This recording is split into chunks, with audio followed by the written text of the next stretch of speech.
Trabajábamos con respecto al tema de la respuesta de la conducta sexual tanto en el varón como en la mujer.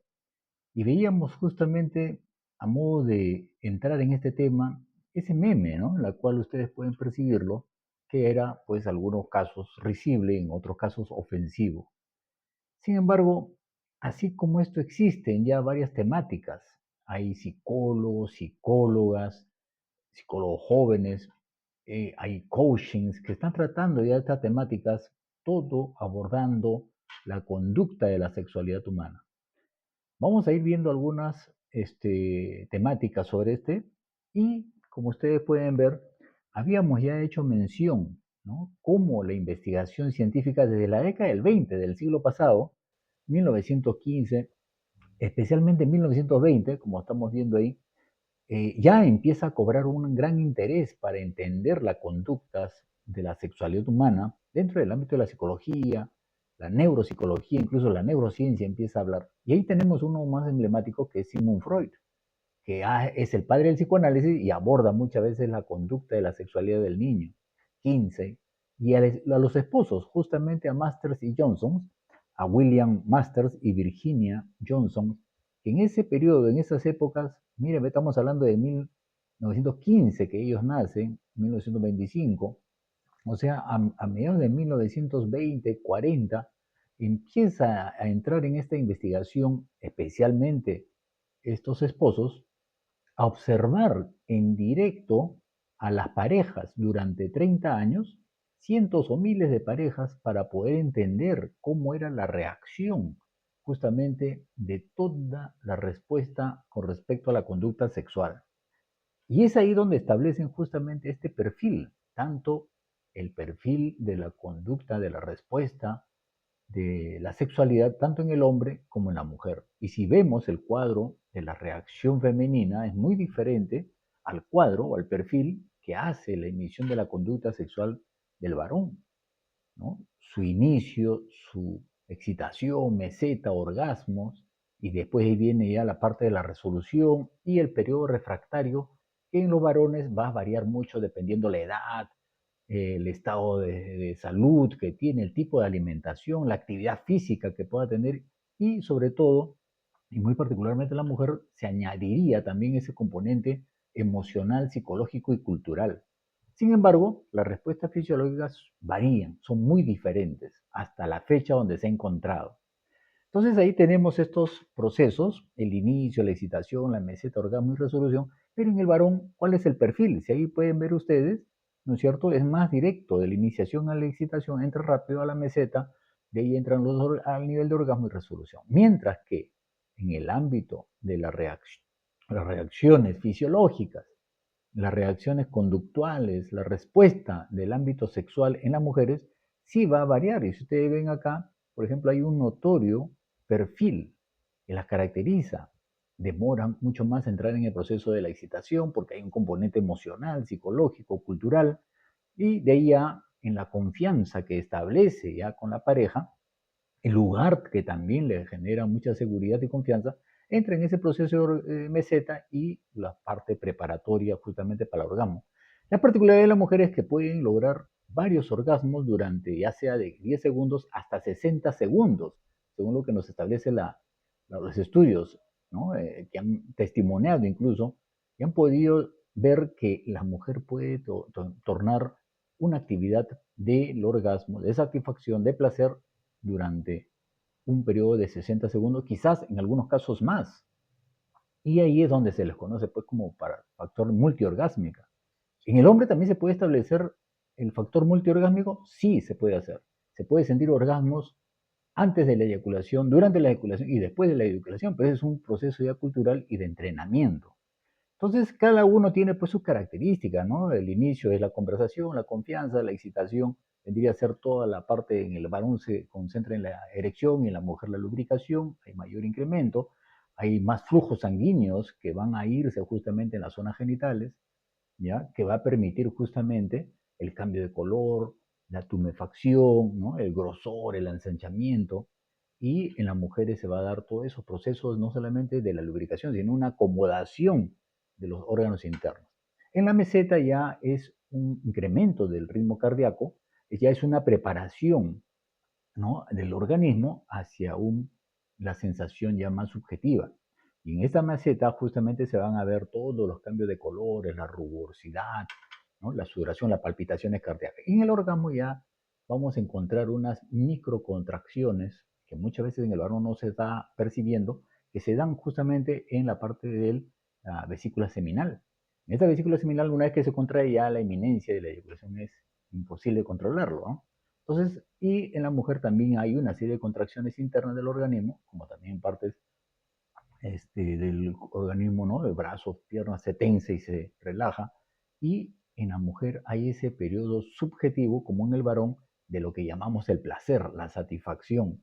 Pero estamos entendiendo que en la mujer podemos encontrar multiorgásmicas. Que muchas mujeres, cuando hemos hecho algunas veces el censo o las conversaciones en grupos, hemos visto que muy pocas mujeres encuentran este tipo de sensaciones subjetivas, y ya por los estudios se ven, pues ya cuando se descarta la parte orgánica, estamos entendiendo que hay una carga muy fuerte de la parte emocional, psicológica, cultural, que inhibe o daña todas estas dimensiones. Y es ahí como la parte, pues, social, cultural, el machismo, hace que muchas veces las mujeres hagan una actitud fingida de imitar o remedar el orgasmo.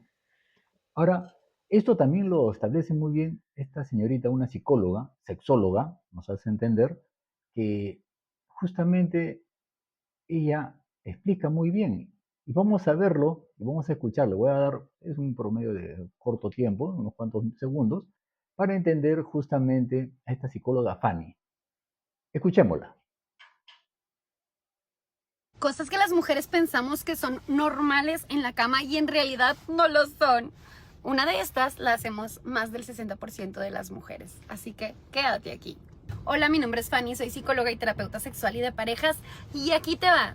Número 1, fingir el orgasmo, Cristo de mi vida, ¿por qué? Así es, mi reina, más del 60% de las mujeres lo hemos hecho por lo menos una vez, pero yo diría que la mayoría repetidas veces, y para no hacerlo sentir mal, que si para que ya termine también el marido.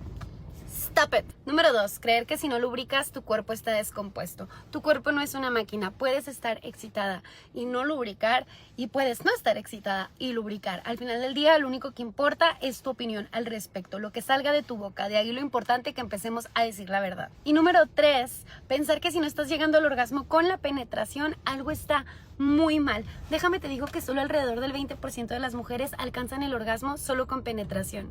O sea, como el 80% de nosotras vamos a necesitar que el agarrón de nalga, la mordidita en el pezón, la palabrita rica en el oído, por supuesto, la sagrada estimulación del clítoris.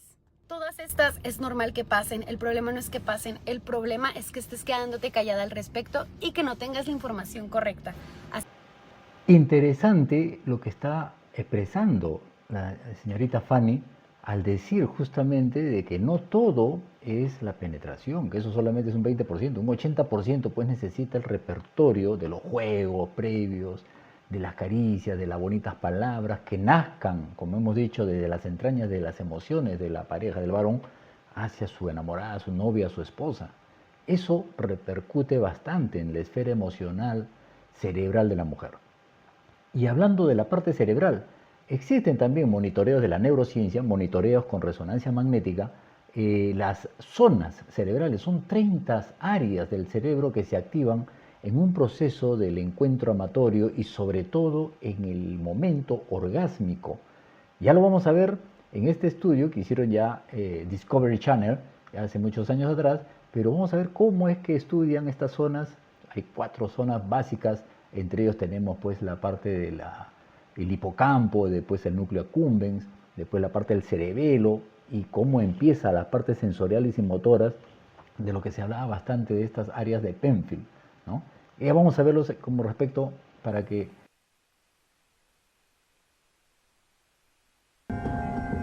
¿Por qué las mujeres tienen orgasmos? Es una pregunta que nos ha desconcertado por siglos, pero ahora un equipo de científicos pioneros está buscando respuestas de forma más íntima y nunca antes vista. Comiencen la estimulación.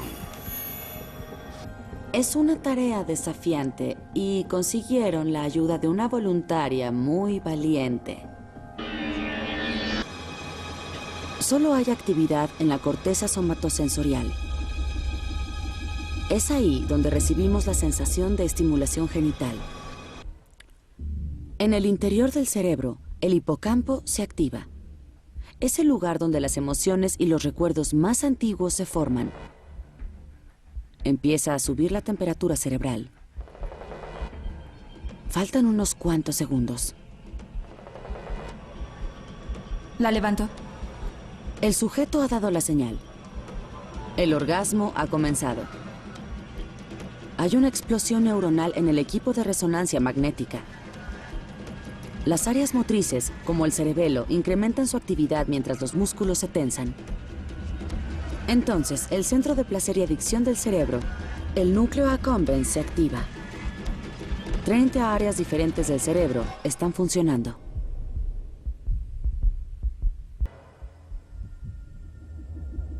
Ninguna otra actividad humana parece estimular tantas partes distintas del cerebro al mismo tiempo.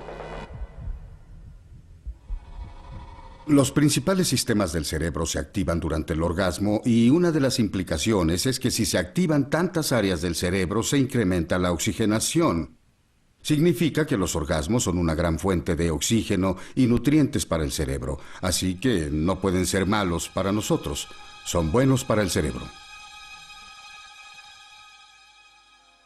El trabajo de este sujeto de Explica prueba ha muy terminado. bien cuánto del peso lo interpretamos, cuánto es el peso cultural, ¿no? La influencia de las frases, palabras, enseñanza que se adquiere desde la casa, en el colegio, ¿no? La influencia religiosa, la influencia del machismo que es muy marcado en nuestra sociedad, que perjudicamos muchas veces la expresión y la comodidad y la confianza de muchas mujeres, de la pareja específicamente. ¿Qué entendemos de todo esto? En terapia, en psicoterapia, se trabaja con la pareja. Hemos trabajado haciendo una asesoría a la pareja, dando un tip muy importante que es la reeducación. Y ahí cobra una gran importancia el papel de la mujer, el papel de la enamorada, de la novia, de la esposa. Porque desde que cuando son amigos y la chica dice, él es el elegido que va a ser mi esposo, desde ahí tenemos que hacer la reeducación.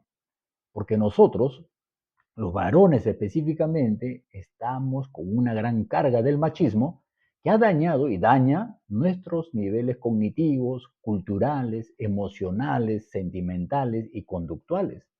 Nosotros tenemos una cultura, o una subcultura, o una acultura en el ámbito de la conducta sexual de la humanidad, que creemos que la mujer actúa o su funcionamiento corporal, emocional, psicológico es similar al del varón. Y no es así. Por eso que muchas mujeres tienden con todo el derecho y con todo criterio de hacer una queja, de que todo lo quieren prematuramente. Ya quieren introducir rápido, decimos, ¿no? Claro, porque nuestra cultura, dañada indudablemente por el machismo y muchas influencias de toda esta parte del Oriente, ¿no? O del Occidente, que nos ha imbuido de muchas películas, de muchas literaturas, que creemos pues que así es la conducta y nos hemos metido en ese tipo de nivel de subcultura y no entendemos esa gran variabilidad y esa gran diferencia psicológica, conductual, emocional y de las partes fisiológicas de estas reacciones, que es la respuesta de la conducta sexual. Entonces, reiteramos, es una reeducación, el papel fundamental de la mujer. Y como muchas veces ponemos en ejemplo, ¿no? Y les doy ahora un solo tip, porque en terapia se trabaja más profunda y más detenidamente, según la particularidad de los casos, ¿no? Se hace ver de que así como al niñito le enseñan a escribir su primera letra, la A, la E, y el papá o la mamá tienden a agarrar la mano, le enseña cómo posicionar el lápiz, cómo deben hacer la posición pinza, cómo deben agarrar la hoja, cómo deben hacer el círculo de la letra A, su colita de la letra A. Así, de la misma manera, metafóricamente hablando, como ejemplo muy simple, tendría que la mujer hacer en el varón, hacer una enseñanza, una reeducación de enseñarle, tocándole la mano y guiándole. Así se toca el cabello, así se toca los hombros, así se abraza, así se acaricia, porque nuestra subcultura de varón está por debajo de los suelos. Y discúlpenme muchos caballeros que de repente se sienten ruborizados u ofendidos, pero es la cruda realidad. Muchas veces, como dijimos el video anterior, creemos que por mencionar tal o cual palabra, decimos tal o cual palabra técnica de los genitales, el funcionamiento, creemos que ya lo sabemos. Yo cuando he hecho algunas preguntas, cuando llevaba la cátedra de sexualidad humana, algunos jóvenes muy inteligentes y muy cultos en estos temas le hacía preguntas puntuales y se quedaban callados, ¿no? Por ejemplo, ¿cuánto dura el orgasmo masculino? ¿Cuánto dura un orgasmo femenino? ¿Puedes creer tú que cogiéndole la mano a la mujer, a la pareja, de que te salgan las emociones y los sentimientos desde tus entrañas, con toda la nobleza que puede tener la carga de la emoción y el compromiso afectivo emocional con la pareja, muchas mujeres pueden lograr el orgasmo? Y cuando digo esto, muchas veces en la pareja se miran, el varón, el esposo le mira a la mujer como diciendo que esto sucede. Muchas veces la parte cultural es muy importante. Entonces, punto fundamental, la reeducación. Y segundo, que el varón tiene que tener o tenemos que tener la convicción de aperturar nuestros oídos y saber escuchar. Tenemos que escuchar y sobre todo estar dispuesto a aprender de lo que nos guíe la pareja. Únicamente así podremos lograr un buen logro, el primer paso dentro de toda esta satisfacción y todo lo que nos genera esos derechos fundamentales de lo que es la salud sexual, ¿no? Dentro del marco de la salud mental, de tener una salud plena, satisfactoria, tener y lograr la felicidad que nos pueda dar esos segundos o esos minutos, de preferencia, pues que sean de calidad y no tanto muchas veces de repente únicamente de cantidad, que a veces son fracciones de 3 5 minutos, que muchas veces nuestra subcultura ha creído que así es ese tiempo y no sabemos que puede durar más de 5 10 15 24 horas, pero la sexualidad muchas veces lo hemos reducido pues justamente a los genitales y no es así. En un país subdesarrollado que estamos, muchas veces hablar de sexualidad se cree que es enfermedad o se cree que se está hablando pues cochinadas, como se dicen, disculpando la palabra, el término muy vulgar.